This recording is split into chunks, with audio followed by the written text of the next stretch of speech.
Hi everyone, my name is Christopher Bruner, and today the topic that I'll be discussing is the medicinal benefits of using hallucinogens as a means of treatment for people suffering from various mental and mood disorders.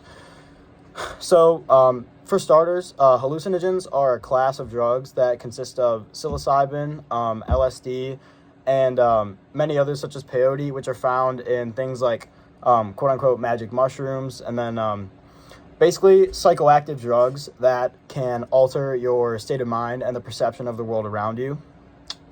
And essentially what happened with those is that, like, in the 60s and early 70s, as they were being discovered, they were primarily being used recreationally, which obviously there's an issue with that. With like the event of Woodstock in the 1960s and stuff, people were just using them a lot, and the government had to set some form of regulation on them. So what the government did was they put all of these drugs into a class known as Schedule 1. And essentially what that means is that they serve no purpose in society, nothing medicinal, nothing recreational, just nothing at all.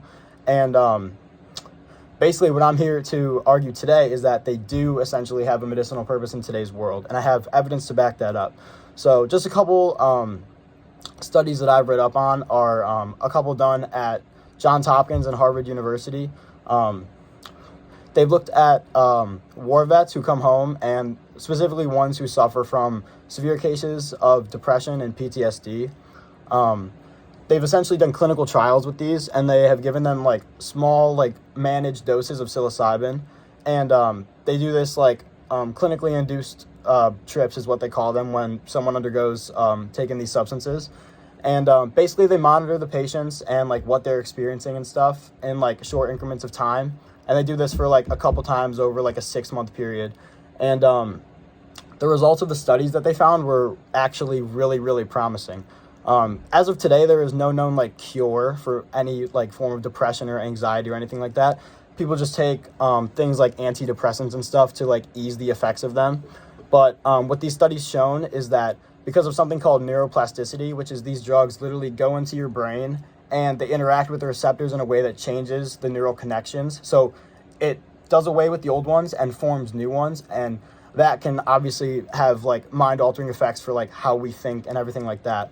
So they found that these patients would come out of these trips and they would essentially like look at life with a new outlook. Like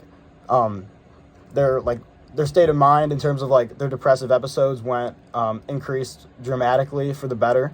And war vets with PTSD had like more of a will to live, essentially, to sum it up. But yeah, basically like the effects are very, very promising.